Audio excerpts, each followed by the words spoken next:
So could Dubai's water canal be the city's next Fifth Avenue or Mayfair? That is the question being asked by investors who are seeing properties here selling for an absolute fortune. The apartment blocks are going up left, right and centre. You can hear the construction noise in the background.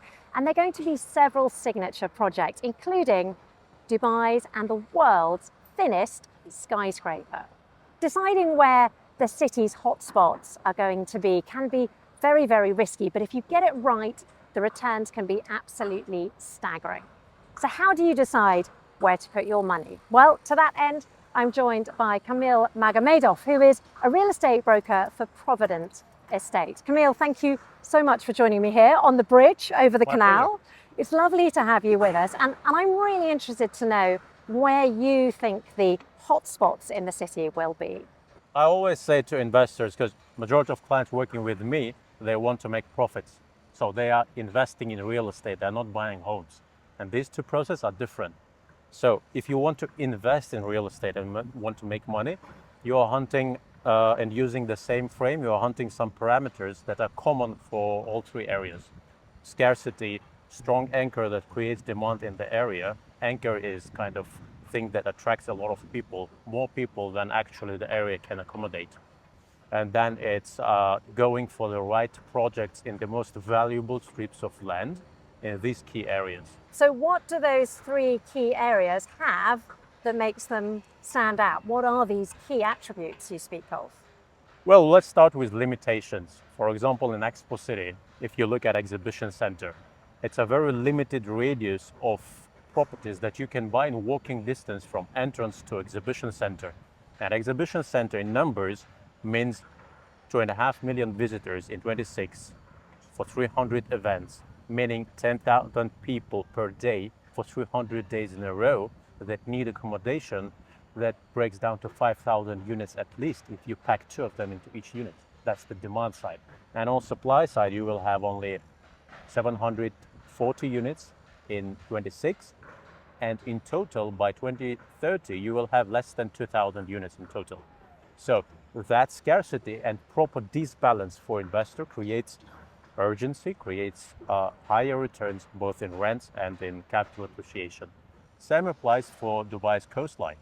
Dubai Islands is the main bat of tourism development. It's a huge infrastructural project to grow number of tourists from 17 million now to 25 million back in 2040. So it means you need more space. And in here in what we call Billionaire Row, it's the only place in Dubai where you are in literally 5 minutes from everything. So this is what I call Dubai's Fifth Avenue or Mayfair, because we have a lot of landmark projects in this tiny strip of land, like Murabba Vale, done by Pritzker Prize nominees, RCR Architects. Pretty unique building, the only one which is authentic Arabic skyscraper in the city. We have another landmark is designed by Forces and Partners, which is the Rings project. Again, unique on a world stage, not just in Dubai. So a lot of unique and high value projects concentrated in one strip of land where you are in 5 minutes from Dubai Mall, 7 minutes from DIFC. You have park behind you.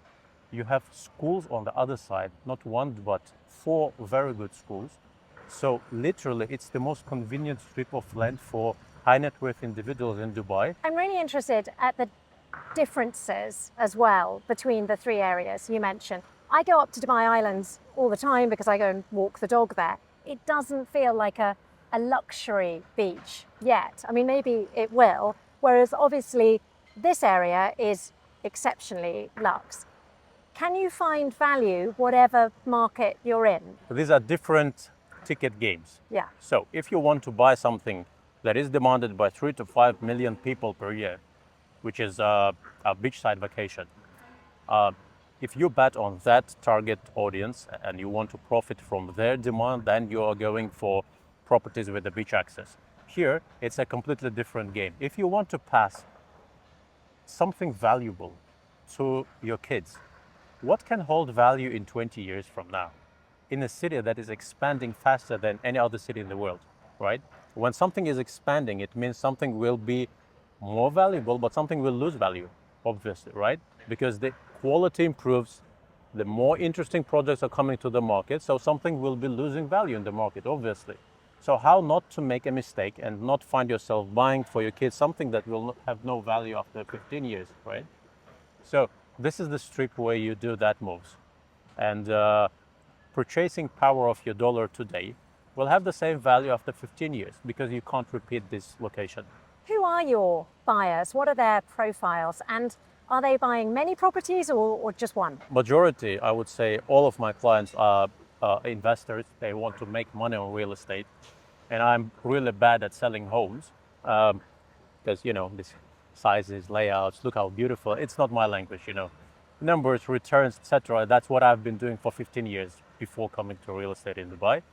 And majority of them, they see the thriving market. They see falling markets in other jurisdictions and countries. So they are relocating money in Dubai, and their interest. It's interesting to see how their interest for this market is going through some evolution. First, they buy something to make money. Then they fall in love with some properties. They keep them for themselves. Then they start talks with the family of moving here, because Dubai now became the only place in the world where you can have, as I call it, three bases. A base for your family, because we have some of the best infrastructure in the world to be here with the family. A base for capital, and base for doing business. There are many other places where you can have one base, but not many places where you can have all three of them. That's one of the reasons why a lot of people are moving in. You're originally from Russia. Are most of your clients Russian, or do you get interest from elsewhere in the world? I would say out of my clients, there are 5 or 6 who are Russians. From what I can recall, it's UK, Germany, Spain, Indian buyers.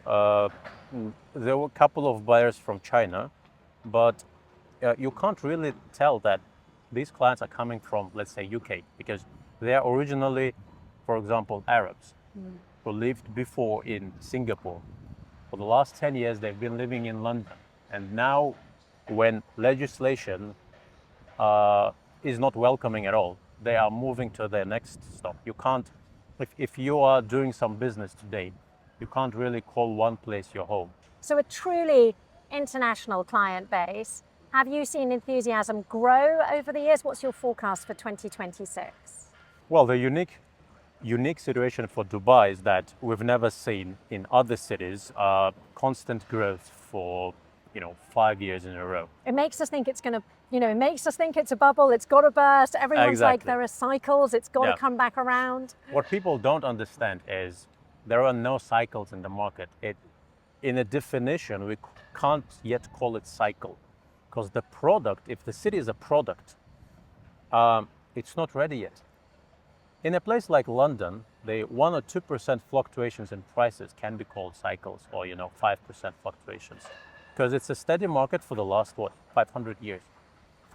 In a place that is doubling in population for the last 30 years, 4 times, we can't call it yet any kind of cycle. The market is not saturated with enough properties for all the groups of demographics coming in.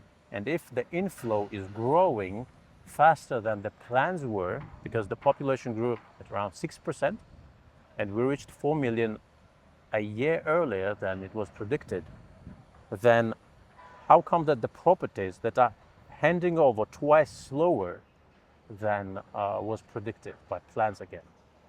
How come this disbalance, good way, can lead to crash?